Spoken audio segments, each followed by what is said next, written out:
Mr. President, Democratic Leader. I ask unanimous consent the quorum be dispensed with. Without Mr. objection. President, the Senate gavels into session with the conscience of this nation shaken to its core. Last Saturday, in the Eat Street district of Minneapolis, 37-year-old Alex Pretti was shot and killed by a Border Patrol agent after he was trying to help a woman thrown to the ground by federal officers. The many videos of Alex's death circulating online are grisly, they're horrifying.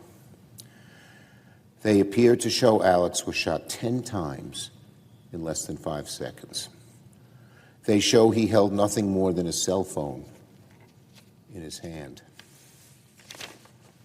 If we trust our own eyes and ears instead of Trump administration propaganda, it's pretty clear that Alex was murdered in broad daylight. What ICE is doing is lawless disorder. What ICE is doing is state-sanctioned thuggery, and it must be stopped. ICE must leave Minnesota today, not tomorrow, not next week, but today. There are reports that the president is thinking about a reduction in force. A reduction isn't good enough. President Trump should act now to completely withdraw ICE and immediately turn down the temperature. It is bone-chilling that in the aftermath of the killings in Minneapolis, some of the Trump administration's top officials have chosen to blatantly lie to the American people, like full-fledged authoritarians.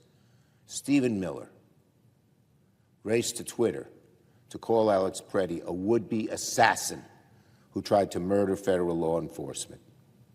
If you'd watched the videos of the killing, you'd know this is an outlandish and shocking and totally dishonest, despicable thing to say.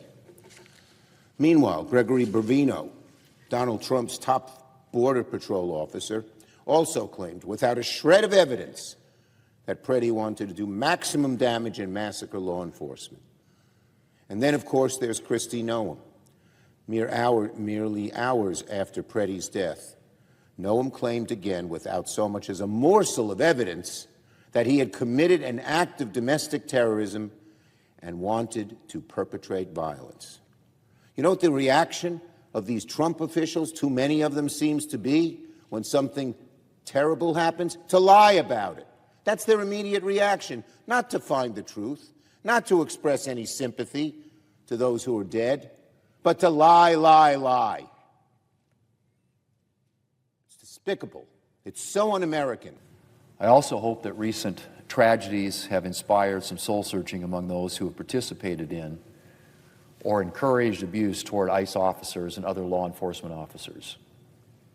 It is deeply disturbing that we have had public officials essentially encouraging harassment of officers simply trying to do their duty.